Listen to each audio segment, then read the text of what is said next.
everyday woman show, here to entertain and inform. She's Meek Brown. Welcome to today's segment of the Meek Brown Show. I'm excited as always. I have a guest with me today by the name of Michael D. Snell, known as the Style Doctor. Ladies, did you hear that? The Style Doctor. I'm excited to have him on the show today because we're going to be discussing kids' behavior when it comes to fashion. Is there a gap between anti-bullying, the way kids go to school with their dress attire? We're going to hear from him and his expertise on how we can bridge that gap. Women, if you have young men, or men, if you have young men, please watch this segment of the Meek Brown Show. It is very informative. We need to get these young men out of the sagging mentality. I think Michael calls it a disease. It's time for us to give them a fix, okay? We need to dress them up, look nice like our gentlemen can be. Please watch this segment of the Meek Brown Show. And again, that is the segment of the Meek Brown Show. Stay tuned. We have an exciting guest with us today on the Meek Brown Show, known as Michael D. Snell, the Style Doctor. And I'm personally excited to have him on the show because I have worked with him previously on a project I've done for a breast cancer fashion show, and this young man is wonderful. So I am happy to have you on the Meek Brown Show today. Oh, thank you for having me. Once again, all dapper. And, but I have him on the show today because he's a shaker and a mover in Columbia, South Carolina. As a matter of fact, I am holding 3 of his books that he has written, and they're all regarding fashion. But I want to bring you in today to see how is there a gap between kids' behavior and fashion as well, because my son had an incident regarding bullying at school, but then I noticed one thing. The person bullying had no type, or shall I say, sense of, I don't want to say fashion because that's not what they go to school for, but had no sense about himself. But then I see young men and women who go to school very dapper, look like they're wanting to go to school, and it just seems as if though their behavior is a little different. So we're just going to get into that. I want you to think about that a little bit, but let everybody know who you are, what you do, how you started this brand, what's your target audience, what are you trying to do? All right, everybody. My name is Michael D. Snell, aka the Style Doctor. I started my brand approximately 6 years ago when I was stationed in Seoul, Korea. Of course, my wife and I, we relocated here to Columbia, and I've been using my platform to eradicate the disease called sagging, which is going to tie into your first comment. So a lot of people look at me as a guy who designs clothes. I'm always wearing a suit or something of that nature, but I'm using clothes as a vessel to start dialogue with men. Okay. So that always gets missed in most of my interviews. Right. I'm using clothes to start conversation, but they're only focused on. So when I'm walking around, they're focusing on my clothes. I'm also trying to create a conversation. Okay, what happened? And my demographic are men, of course. So I'm trying to figure out what happened to us men. Why are we so far off in left field? We're not doing the things that my grandfathers did or my great grandfathers did, or some of the men. And what I'm trying to teach my son. Or what are you trying to teach your son? But we've lost that, and my way of trying to recap that is, getting people, or particularly men, to understand that if you look good, you feel good. If you feel good, you act good. So that's why I try to use, that's why I use my clothing brand to help promote that message. And so I'm currently located out of the, I'm helping a gentleman who's had 3 strokes here in the Columbia area, because I've been using my platform mobily. And I've always looked at having a boutique, but I talked to Mr. Charles Aikens, and he told me to go over to see Mr. Leon Adams at B&L Taylor. So Mr. Adams has had 3 strokes. He's been a tailor in the Columbia area for 40 years, and his business was going down. So I've been over there working for the last month or so, trying to revitalize an existing business, so that wealth of knowledge doesn't dissipate into obscurity. It no longer exists. It's gone. So that's what I do in the Columbia area, and that's where I can be found at. B&L Tellers is where I pretty much hang my hat. It's on Broadway Road and Bushwick Road in the Booze Shopping Center, Okay. next to the H&R Block. And of course, if they're special like me, they can come to your home and pick out outfits for fashion shows. Yes, yes. Everybody don't get that treatment. No, and now you don't get to come into my home and look into my closet, That which is feels my special, room. Yes, yes. And of course, your wife allowed me to do that. Yes, yes, yes. Very sweet. But that is really good. Now, as far as when it comes to your fashion, and I feel as if though, when I see you, Michael, I see someone who's a well-kept gentleman.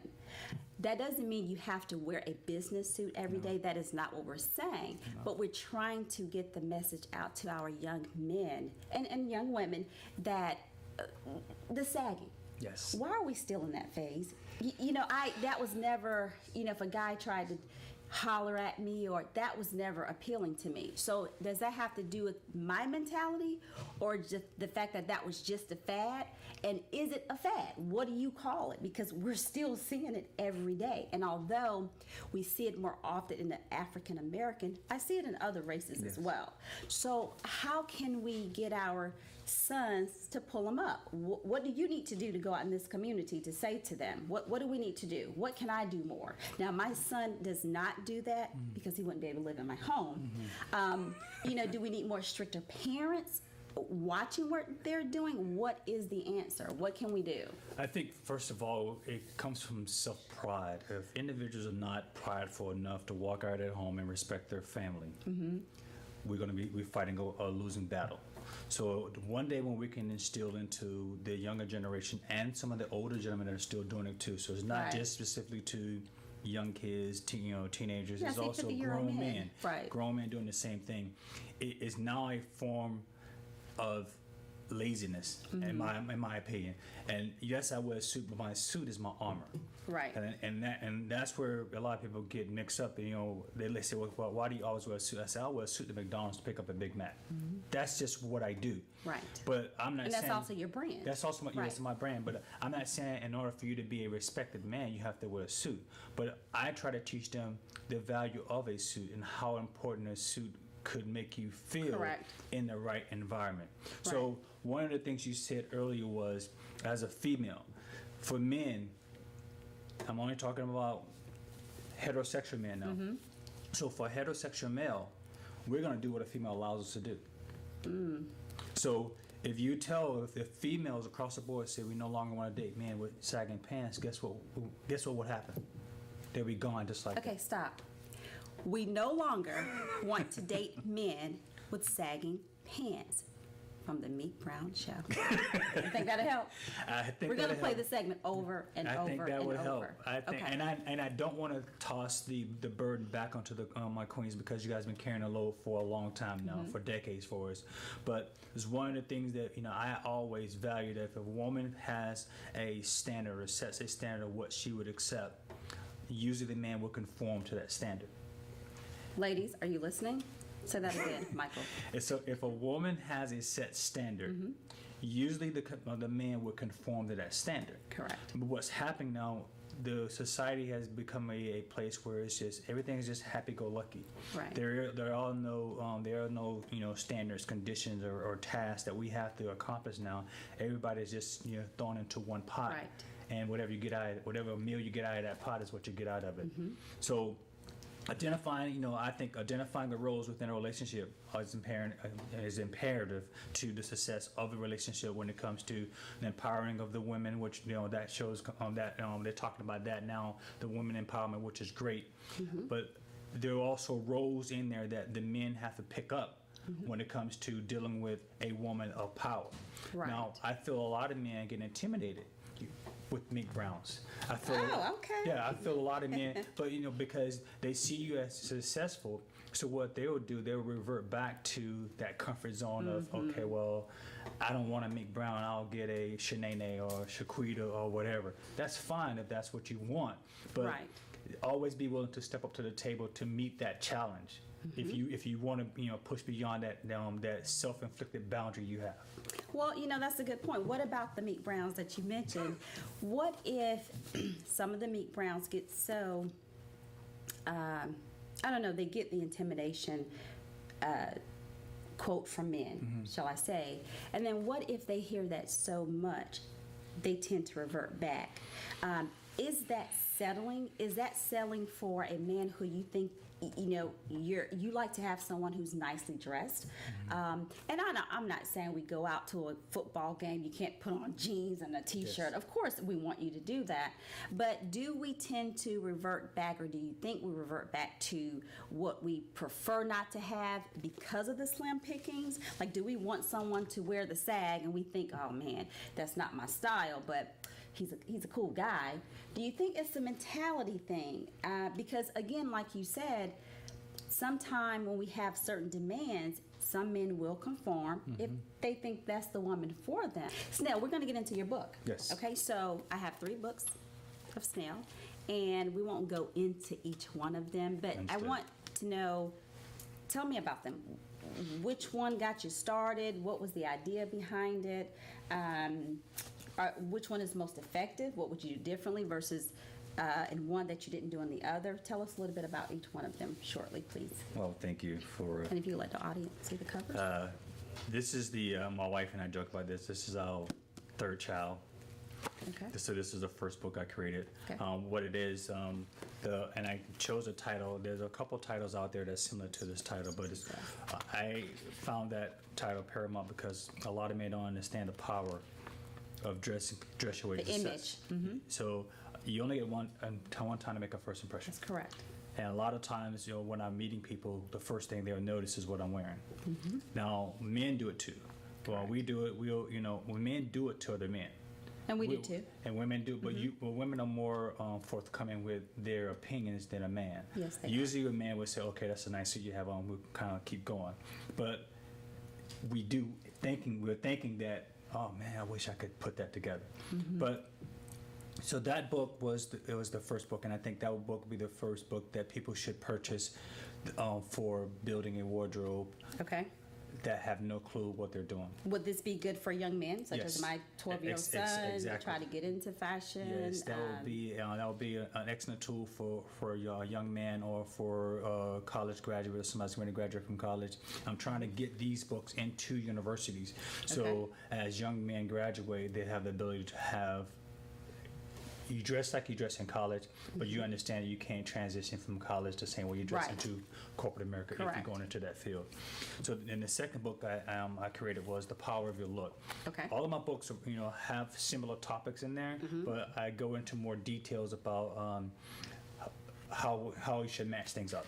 Okay. So the buckle on your shoes for monk straps should match the buckle on your belt and the bracelet on your watch. Okay. That's more detail oriented, and how to wear a particular tie. Right. Well, What's that's definitely not right now Yeah. for my son, because Yes. he has a size 15 shoe, and Yeah, we're going to stick with the basics Stick just with for a little while. But go Yeah, ahead. but that book talks, goes in depth, and all of my books, for example, are full of pictures. Right. Not stereotyping men, but most men don't like to So read. it's kind of like steps. Yeah, though. we like to see pictures. My first time of trying to assemble something, I assembled it from a photo, Okay. not reading the instructions. Right. Bad man. I know, man. but- Took me 8 hours to get it done. However it gets the word Took me 8 out, hours to get it done. And this picture, I lost a battle with my wife because she said I kept putting generic pictures on the front of my book, Okay. and she wanted me to use my photo on the book.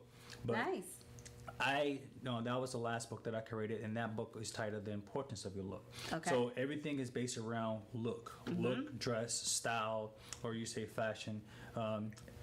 Everything I do is geared toward that, is to help propel the man forward in society on a positive note. Okay. There was an article or interview that a couple people did some time ago when he talked about they feel as though their sons will not be accosted by police officers based on their dress. And I can tell you, based off of my raw data and trials, it's true. Okay. I'm not saying that I won't get arrested I'm wearing a suit, or every person that has a suit but not is as not quick good. as Yes, but I'm right. not stereotyped as fast Right. as a person that's walking around with some hoodie hoodies on, on, or some urban wear. I'll say it that way. But why do you think that's the case? Why would you be considered not as they would see you more so just because you have on a suit? They would see you more so, I don't know, maybe add a little respect to it versus a young man who's walking around with a hoodie. Why do you think we're still living in that time? Because it's based off of your parents. Everything we do in society as humans is based off of what we see. For those who can see, we're visual people. Now, for me, that's a double-edged sword. So, in society as a whole, I'm considered a non-threat. Correct. But I go into our communities, now I'm considered a threat. I'm a sellout. Or We can't win for losing. so I'm always constantly juggling to try to fit into a particular demographic, or allow them to understand. Just because I wear a suit doesn't mean I can't meet you on the same level conversation wise. Right. And that's what I struggle with. And do you still wear like gym shoes, tennis shoes? I wear gym shoes. Basketball shorts? I go to the gym. I cut my grass, and You're a real person, pants. huh? I ride motorcycles, so I wear jeans, leather gear. So Right. it's about when you have to pick the right situation to put on the right attire, and that's where we've lost. We got men now going into interviews with jeans on and a With t-shirt. flip-flops. Yes. Yes. So, and we got kids going to school now, going to school. My daughter is, a victim of this, walking to school with her slides on, going to school.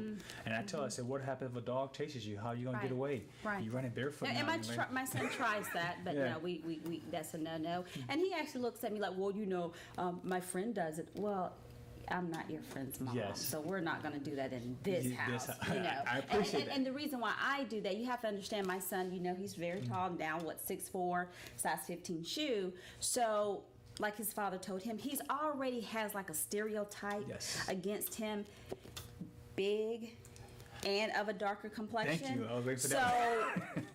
So we have to kind of take that into consideration. I have to try to teach him now, hey, certain battles you may want to try to be a part of or fight, you can't. And Yes. that is sadly that I have to say that, but I want him to come home to me safely. Yes. So I'm not saying he wears suits every day, but he will walk out my house looking like a young man. Looking presentable. Right. Yeah. And so I don't try to put the stereotypes, but society have them. So we have to adjust, unfortunately.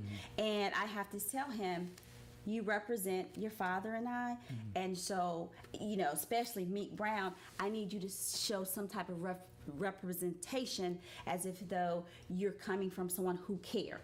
You know what? I'm glad you said that, Meek. And I because- think teachers have, Oh, man, they I'm glad you they said kind of look at this thing with kids and they will dissect. One child may come to school with a hoodie on versus another child come looking pretty preppy. Again, I don't think society should be that way, but it is. Yes, but one of the things you said is that representation, that word, a lot of us no longer represent the morals and values of our family. Right. We're going out, we're doing,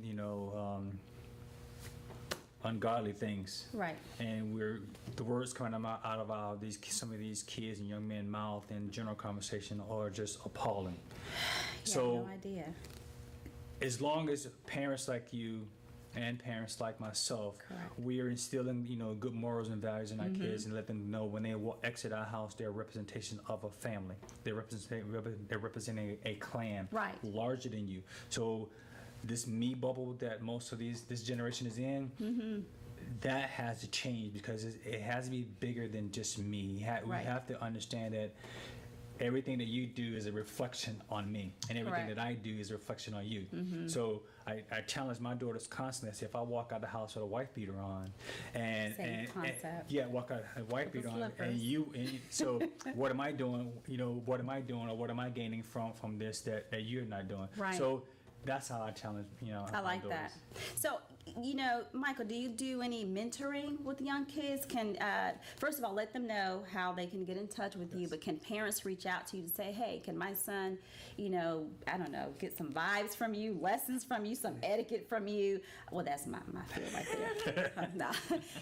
How can you get more into the community? What does the Meek Brown Show have to do to help you get out there and get these knuckleheads to come and listen to things you have to say, your experiences? What can we do? Okay. Well, I have my own nonprofit group. It's called Michael Snell. It's underneath the Michael Snell brand, but it's called Gentleman vs. Swag Inc. I have on 5013. That's where we mentor young men ages 8 to 16. 8 to 16, okay. 8 to 16, and we cut off at 16 because that's probably the ideal age that you've already gone into manhood. Right. You kind of have an idea of what's going on, and it's kind of challenging to get a 17 or 18-year-old to conform to the 12 session curriculum we have. Okay. So that is one way. I'm also available to come and speak to different organizations. I've done some speaking engagement at Benedict College. So I'm working on something at Allen University. Okay. I'm also working to get a program integrated into Benedict and Allen where when young men come to school, we'll do a fundraiser for those young men. So by the time they graduate, they have a starter kit graduating, nice. which would be a suit, a couple pair of shirts, some ties, and a pair of shoes. Nice. So Nice. that's what I do. So to reach me, you can reach me at 844-214-1911. If you need to get in contact with me immediately here in the Columbia area, I'm at B&L Tellers on Broad River Road and Bush River Road in the Booz Shopping Center, Okay. and it's 1531. Nice. And I just don't give anybody else my privileges as far as come to the house and pick out clothes for their fashion shows, correct? No, That's I won't. okay. All right. I'm just making sure of that, But I can say that, excuse me, for the fashion show for breast cancer, he had my young men looking astounding. If you want some tips on style, please get in touch with Michael D. Snell, the style doctor. Obviously, that means something. Please reach out and purchase his book, the starter book for the young men. Please, please, please, we got to get these guys in some nice looking slacks. Was that good? Yes. All right. Well, thank you so much for being on the Meek Brown Show. Until Okay. next time, have a very sweet Meek week.